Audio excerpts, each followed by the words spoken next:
back to Food, Wine, and Whiskey. I am Rob. Today, not in the kitchen, not drinking a little wine. Today, we're diving into a little bit of coffee. The show's Food, Wine, and Whiskey, but, to me, coffee kind of falls into that category of, kind of specialty type of things that you can really dive down the rabbit hole and enjoy. And I've done just that. About 3.5 years ago, I went into the rabbit hole of coffee and have never looked back. I'm still on that downward pace. Absolutely love coffee. Prior to 3.5 years ago, I was a coffee drinker, but it was just, Colombian Folgers at the grocery store, put it in a Krups coffee machine, let it, 6 scoops, 12 cups, let it drip, done.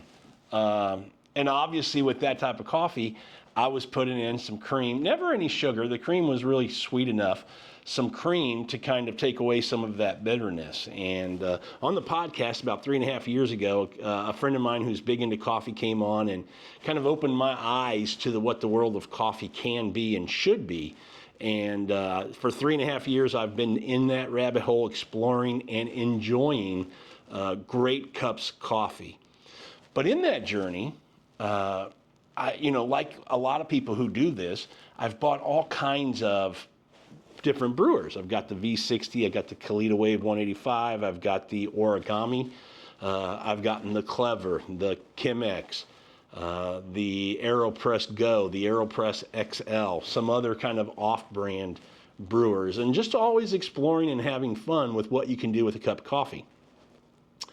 And I gotta say, once you learn a couple of the techniques, kind of hone in how to grind coffees, and, somewhat of a pouring method that you like to use on a consistent basis. That's the key word there, consistent. That results in a consistent cup of coffee.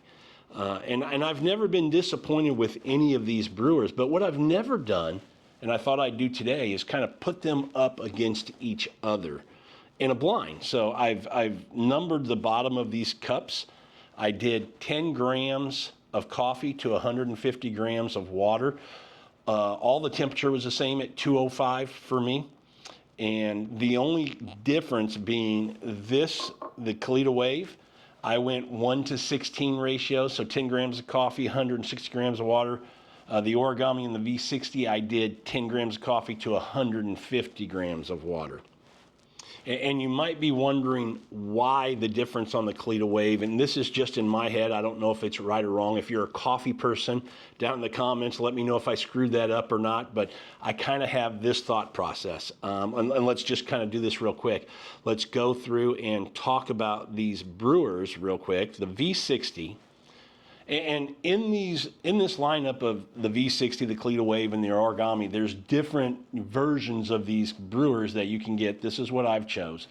But my understanding of these brewers is the V60, which is a cool little, plastic. And you think plastic, if you're new to coffee, it doesn't mean cheap. I mean, it's inexpensive, but there's a benefit to it being plastic. And the biggest one is that it can get hot quicker, and it can hold that heat, so you have that consistent heat in the water as you're extracting the coffee as the water touches the coffee that's in the brewer. I absolutely love this little brewer. One of my favorites. When I have friends who are getting into coffee, and they ask me, what's the brewer I should buy as I get into this?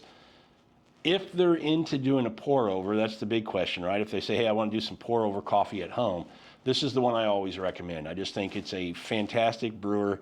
You get a great cup of coffee, inexpensive. Amazon, I think I got this for around $11. I think they may have gone up a little bit because, again, it's been a couple years, but $11 to $15, something like that.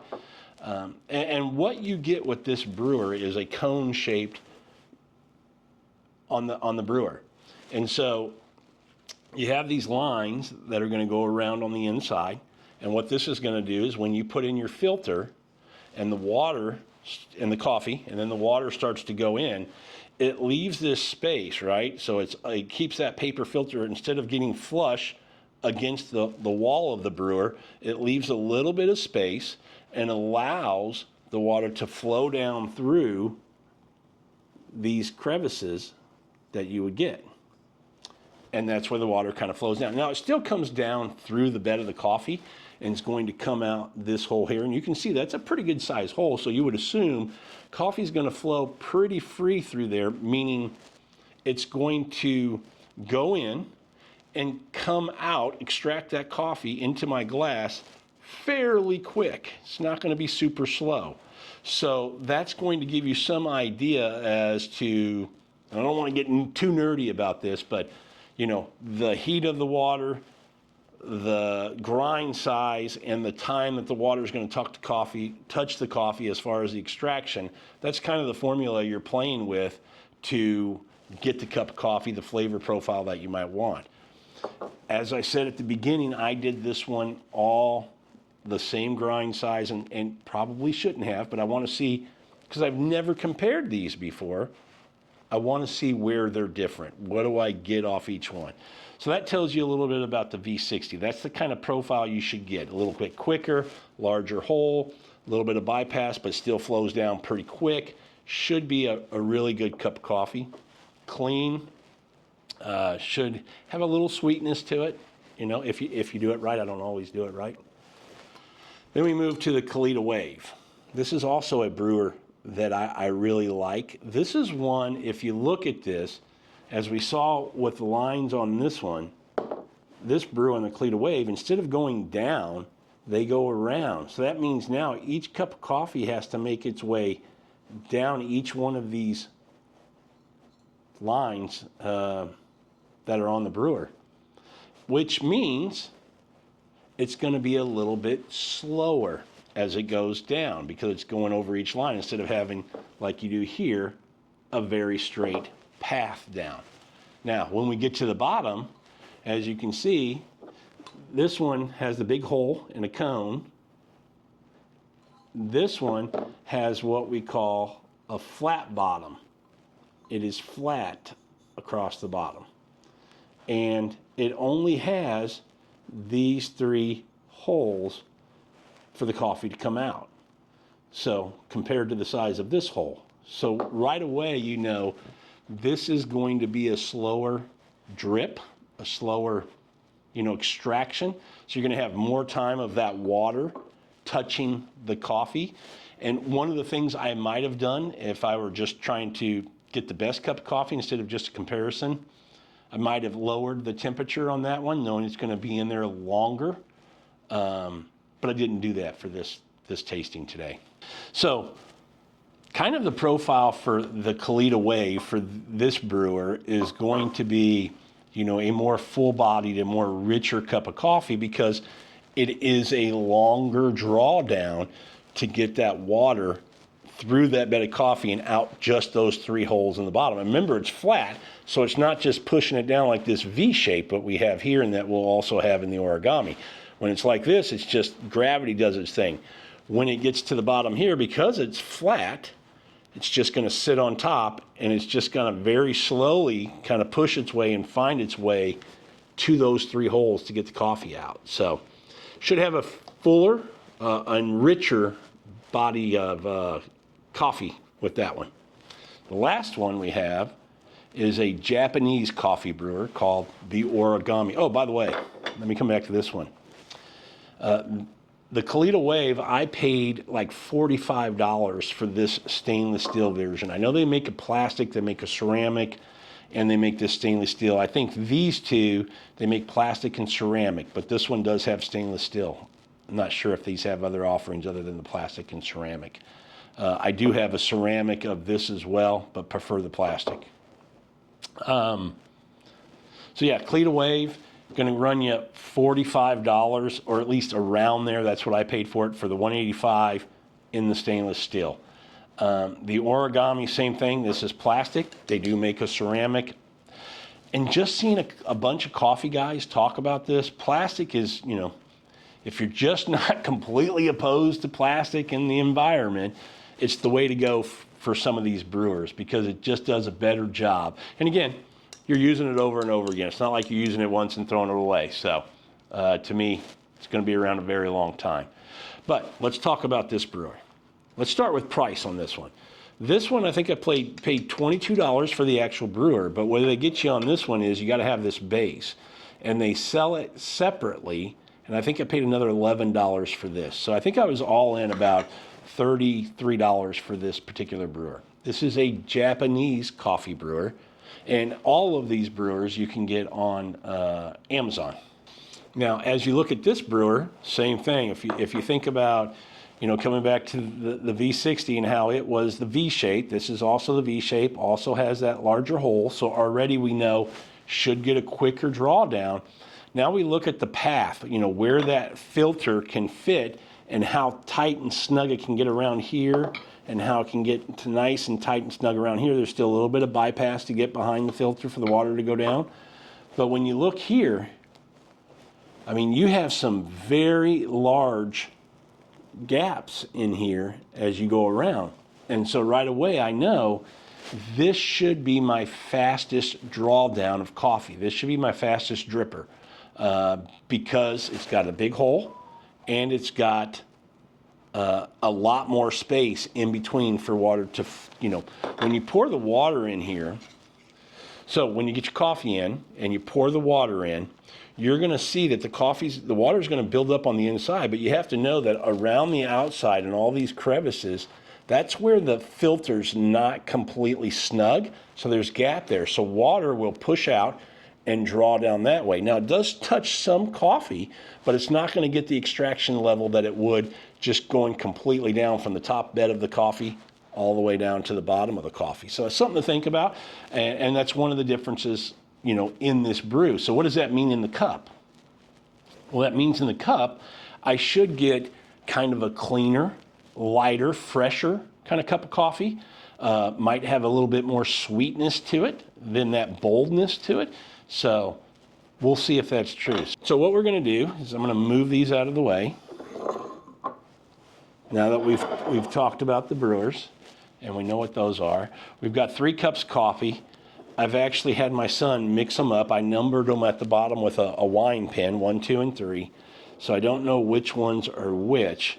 We'll do it kind of like we do anything else with wine or whiskey. We'll nose them, then we'll taste them. But before we do that, let's talk about the coffee that we have. I use the same coffee, same grind setting, and 10 grams per, or right at 10 grams. Some of them just a little bit over. And then 150, I don't know which ones are which. 150 here, 150 here, 160 on the Kalita Wave. Coffee we're using is from one of my favorite coffee roasters here in town, District Roasters here in Houston. They are online at districtroasterscoffee.com. Definitely check them out. They ship all over the country and they make some great, they roast some great beans. So we're using this. This is a Nicaraguan. This is a light to light medium roast. And this was roasted on July 15th. And today is, July 23rd. So pretty fresh bag of coffee that we have there. All right, now time for some fun. Let's jump in here and see what we think about these coffees. Man, that's a very nice nose.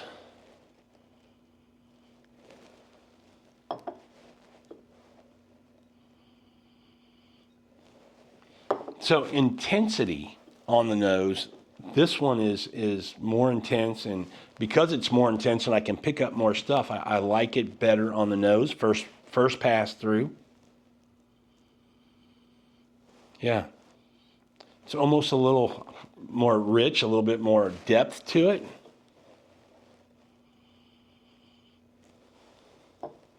Still, both of these smell nice.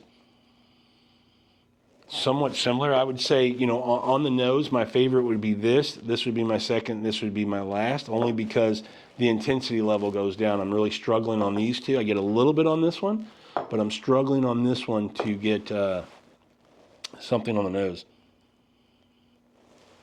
I know a lot of people will say, man, I'm getting the berries and the fruit and all that. I don't get that a lot on the nose on some coffees, but on the palate, I do. Yeah, still about the same. So, let's go through and see what we think.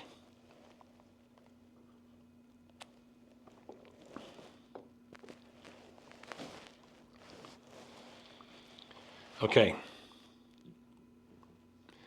That has a very clean feel to it. I mean, very smooth, if you will, very pleasant on the palate. Not a lot of fruit, but I get this kind of, what do I get on this?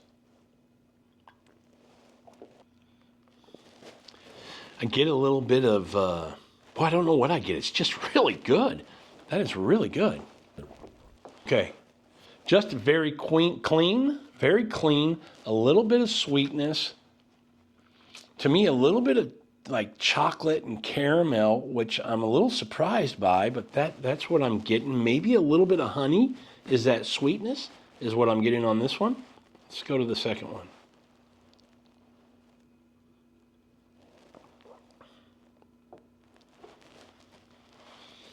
Okay, this one right away, a little thinner on the palate.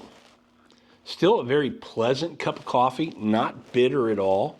Very, very tasty. But again, once you taste one coffee and you move to the second one, you're always going to compare. So right now, I like that one better.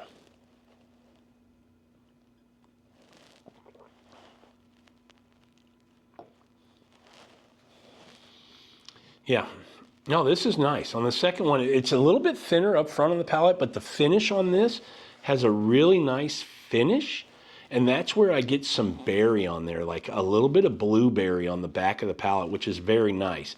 I think where it's lacking for me and what I prefer on my profile is just a little bit more body on the mid palate. You know, I'm kind of missing that, but still delicious cup of coffee. And then number 3.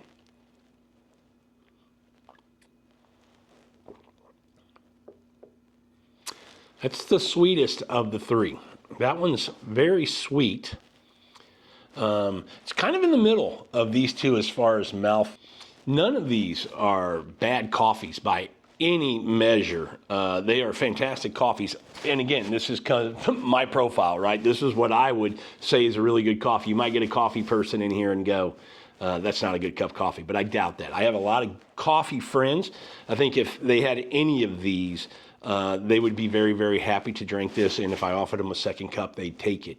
What I'm doing is splitting hairs, right? I'm really trying to nitpick and see what I like better. But honestly, I like all 3 of them very, very much. Okay, just for fun, not that it means anything, I'm going to try to call my shot. And to be honest, I haven't done any kind of comparison like this with brewers before. Probably need to do that more often. Usually what I do is have 1 in 1 cup one day, 1 in 1 brewer one day, and then switch up the brewer the next morning when I make a cup of coffee. Probably need to do more of this and have a little fun with the coffee. But let's do this. I think this is probably, it's got more depth and kind of a little bit more richness to it. So, you know, understanding the profile of the Kalita Wave, I think that's probably number 2.